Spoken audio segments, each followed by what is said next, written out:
Hey hello everyone, কেমন আছেন সবাই? আশা করি ভালো আছেন। আপনাদের সবাইকে স্বাগত নতুন আরো একটি ভিডিওতে। আর আজকে কথা বলবো নতুন আরো একটি টপিক নিয়ে। সেই টপিকটা হচ্ছে ক্যারিয়ার শিফট। এটা আমি আমার রিয়েল লাইফ এক্সপিরিয়েন্স আপনাদের সাথে শেয়ার করব।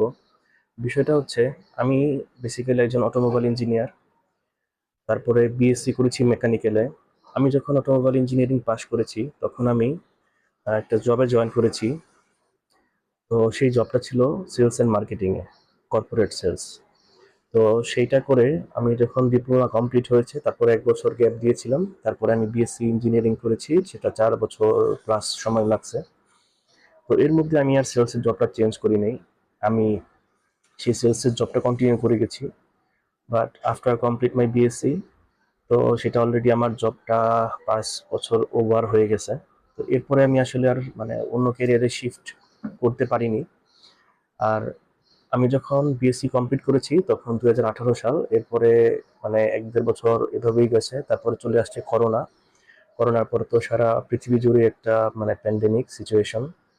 তো সেই সিচুয়েশনে আর জবটা চেঞ্জ করা হয়নি। তো এই ওভারঅল যে বিষয়টা, আমি একটা লুপে আটকা পড়ে গিয়েছিলাম। আমার ইচ্ছা ছিল যে আমি অটোমোবাইল রিলেটেড কোনো একটা জব করব, কিন্তু এই সময় পার হয়ে যাওয়ার পরে আমি আর আমার ক্যারিয়ারটা শিফট করতে পারি নাই, অন্য কোথাও মুভ করতে পারি নাই। তো এরপরে আস্তে আস্তে বয়স হয়ে গেল। এরপরে একটা নিজের ভিতরে হতাশ লাগা শুরু হইলো। তো এই যে একটা ট্র্যাপের মধ্যে আটকা পড়ে যাওয়া এবং এখান থেকে বের না হতে পারা, এখন আমার এসে মনে হয় যে এটা আসলে প্রবলেমটা হয়েছিল আমার সেই প্রথম ডিসিশনটা।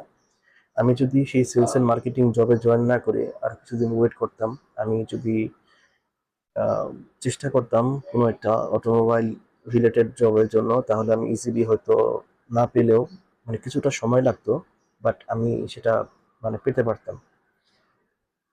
কিন্তু সেই একটা ভুল ডিসিশনের কারণে আজকে আমার মানে ক্যারিয়ারটা অন্যদিকে মুভ করে গেছে, অন্য একটা প্রফেশন আমি চলে আসছি। সেলস খারাপ না, বাট আমি আমার এই জবটাকে এনজয় করি না। এটা হচ্ছে একদম ব্রুটাল অনেস্ট একটা আমার ওপিনিয়ন।